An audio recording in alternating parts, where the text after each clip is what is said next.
Hello, welcome to my ADI Part 3 series where I get all the answers about the tests from an ex-ADI enforcement officer, the people who will conduct your Part 2, Part 3 and standards check tests.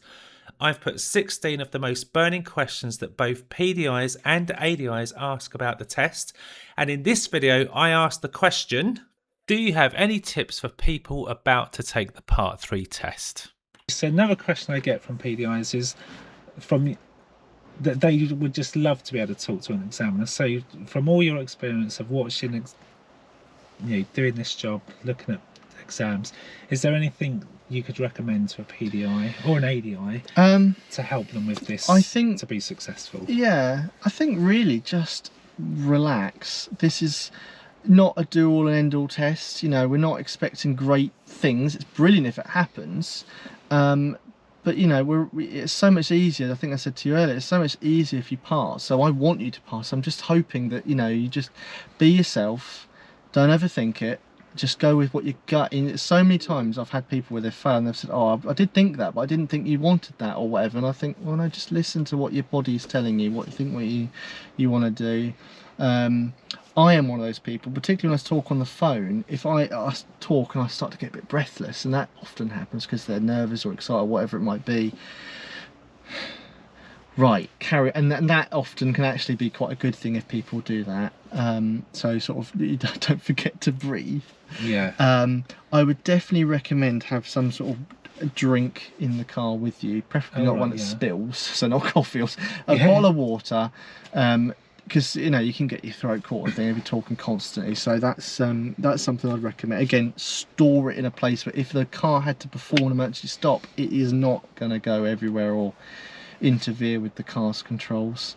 And it might seem like a silly question, but take a swig on the move or pull up? What would, you could lose your front two teeth, couldn't you? I mean, probably think about likelihoods. I mean, if you look at the road in front of us right now, we have a lady walking towards us on the road and multiple parked vehicles. This is not the moment I'd be taking a switch, because I think, right, there's quite a lot of variables that could change.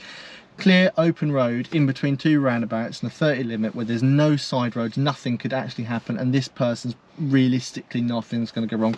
Quick drink, put it down, go. If you can try and hold it until you stop somewhere, that'd be brilliant, but I know obviously it depends on where you are. So not where there's variables. That's the word I'd stick to. If there's variables at play and you're in any way unsure, just don't do it.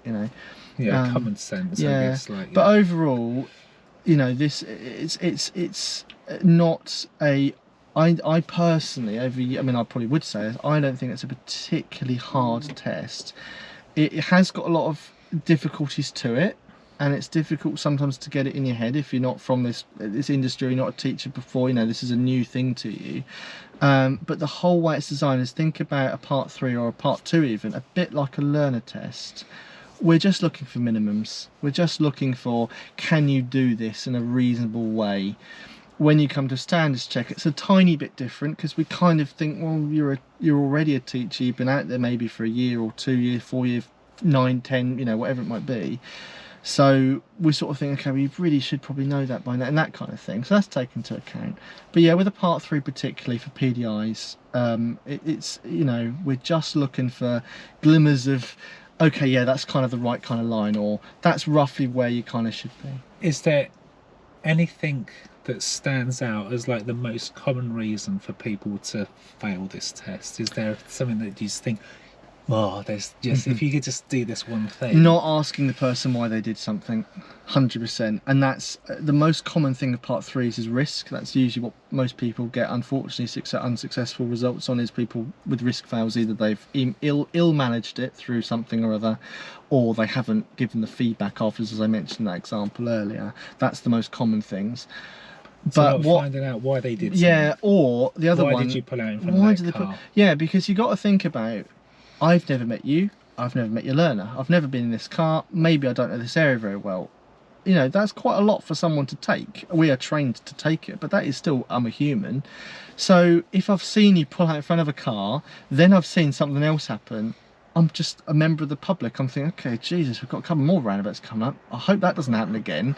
You would make my heart rate go down massively if you just acknowledged it and said, you know, we're going to stop somewhere. I'm not going to let you continue with that. You know, we're at least I'm going, oh, he's on it. You know, he's handled it.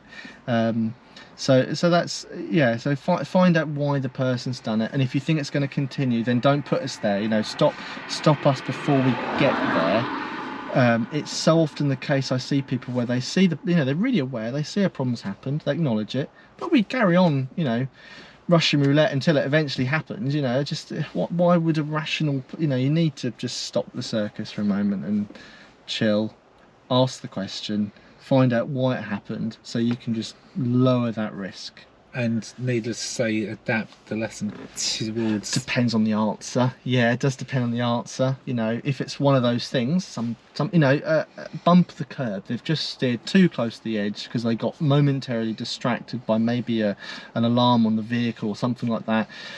Within reason, it's one of those things, and you probably carry on. Happens again, you probably think, oh, that's not one of those things now. That's more likely that's an actual thing you need to be addressing. Because if it's happened once, kind of can get a second time, it's either this person's really easily distracted or there is another problem at play. And at that point I think, well, what would I do? I'd be probably just changing my line of inquiry a little bit to what can we do about that.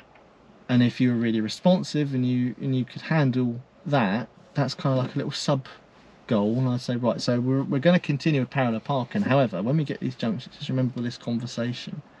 And if it then continued to happen, I think, okay, well, which one's the higher priority here? Well, you need to do junctions. Parallel parking's kind of just, you know, not...